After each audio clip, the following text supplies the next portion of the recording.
তিন রকমের ধর্মের লোক বেশি আছে, খ্রিস্টান, ইসলাম আর হিন্দু। 100 জন খ্রিস্টানকে যদি একই প্রশ্ন করে তোদের ভগবানকে, একবারই বলবে আমাদের ভগবান ঈসা মসীহ, যিশু ক্রাইস্ট। মুসলমানকে জিজ্ঞাসা করবে 3 থেকে 5 মানে মৃত্যুর আগে পর্যন্ত, যাকে এই তোদের ভগবানকে, একই উত্তর দেবে, ভাই আমাদের ভগবান হলো আল্লাহ।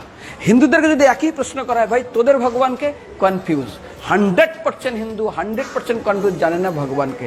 দ্বিতীয়ত, যদি তুই মুসলমানকে জিজ্ঞাসা হয় তোরা মসজিদে কেন যাচ্ছিস, ওদের শেখানো হয় মসজিদে যেতে হবে নামাজ আদায় করার জন্য। সপ্তাহে ওরা 100% একদিন মসজিদে যাবেই। তুমি যদি খ্রিস্টানদের জিজ্ঞাসা করো তোমরা কেন কোথায় যাবে, কোথায় যাও না, আমাদেরকে একদিন তারা চার্চে যাবে। কেন? ঈশ্বরে প্রার্থনা করার জন্য। ওদের শেখানো হয় জন্মের থেকে, এটা সংস্কার। আর হিন্দুদের যদি জিজ্ঞাসা করে তোমরা মন্দিরে কেন যাচ্ছ, হ্যাঁ আমার ছেলের বিয়ে হচ্ছে না, আমার মেয়ের বাচ্চা হচ্ছে না, আমার বাবা হসপিটালে আছে, কালকের আমার মামলার ডেট আছে, আমার ব্যবসা খুব খারাপ, আমার শরীর খুব খারাপ।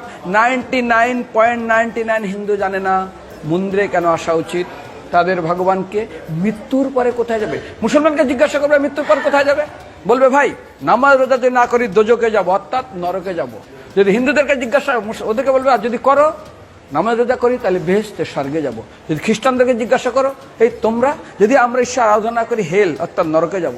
যদি বলা হয় যদি করো ঈশ্বর আরাধনা তাহলে তোমরা হেভেন স্বর্গে যাব। আর হিন্দুদেরকে বলে যে তোমরা মরার পরেই 99% হিন্দু এটাই বলে, মিথ্যাই বলে, আমার বাবার সজ্ঞানে স্বর্গে গিয়ে বসেছে। তোর বাবা কি জমি কেনা আছে নাকি স্বর্গে?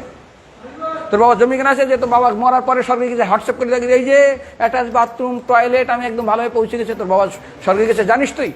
আরে মৃত্যুর আগে এত কষ্ট পায়, এত কিছু করে, মারার পরে আমার বাবা স্বর্গে গেছে। আরে যখন পুলিশে কোনো কয়েদি কোনো অপরাধীকে ধরে 2-4 ডান্ডা মারে, তারপর থানায় গিয়ে আরো ট্রিটমেন্ট করে, তারপরে কোর্টে বিচারে, তারপর জেল কাটে, মৃত্যুর আগে এত কষ্ট করে আমরা মারা যাই, মারা পরে আমার বাবা স্বর্গে গিয়ে বসে আছে, ওর বাবার জন্য জমি কেনা আছে না, এরকম বলা যাবে না। এই জন্য আমাদের শাস্ত্র বলে পরলোকগত, স্বর্গীয় বলে না।